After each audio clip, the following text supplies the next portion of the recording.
یہ والا ٹھیک ہے.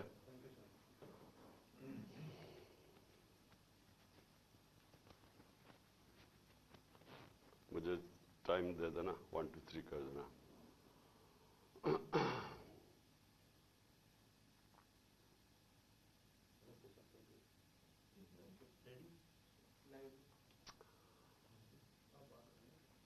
بسم اللہ الرحمن الرحیم.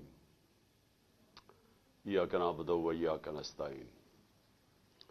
میں آج آپ سب جو آج کراچی میں آپ سب جمع ہیں, ہماری تحریک انصاف کی خواتین, ایک پاکستان کے اس وقت, اس مومنٹ پہ, اس تاریخی مرحلے پہ میں آج آپ سے بات کر رہا ہوں. اور میں چاہتا ہوں کہ آپ نے سب نے, جتنی آپ, جہاں تک مجھے پتا کہ 400-500 خواتین ہماری بیٹھی ہوئی ہیں, میں آپ سب کے لیے جو آج پیغام دوں گا آپ نے یہ یاد رکھنا ہے. کیونکہ دیکھیں, ملک کی تاریخ میں ایسے وقت آتے ہیں جن کو تاریخ ڈیفائننگ مومنٹس کہتی ہے. آواز آ رہی؟ ایک آدمی جس کے پاس بڑی طاقت تھی, جنرل باجوہ, اس کا بہت بڑا ہاتھ ہے, بلکہ اسی کا ہاتھ ہے جو آج ہم یہاں کھڑے ہیں. جماعتیں جو اقتدار میں بیٹھی رہی ہیں یہ سب ایک طرف ہو گئی ہیں, اور اس وقت قوم کو سوائے آپ کی جماعت کے کوئی اور نہیں نظر آ رہا جو پاکستان کو اس مشکل وقت سے اب نکالے گا.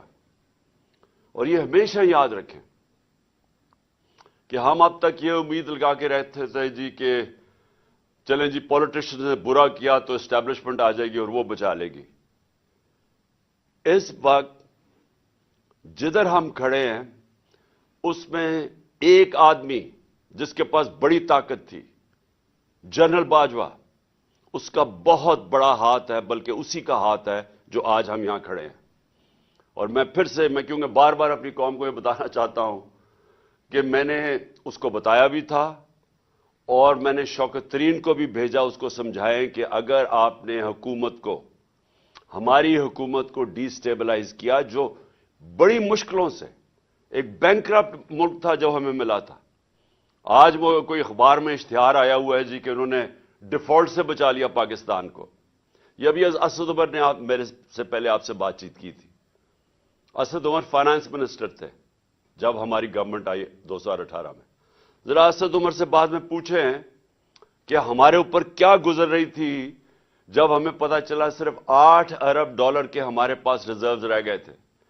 یہی اسحاق ڈار نے سارا پیسہ $1 کو صرف مصنوعی طور پہ کنٹرول کرنے میں اس نے ہمارے اربوں ڈالر کے ریزروز غائب کر دیے.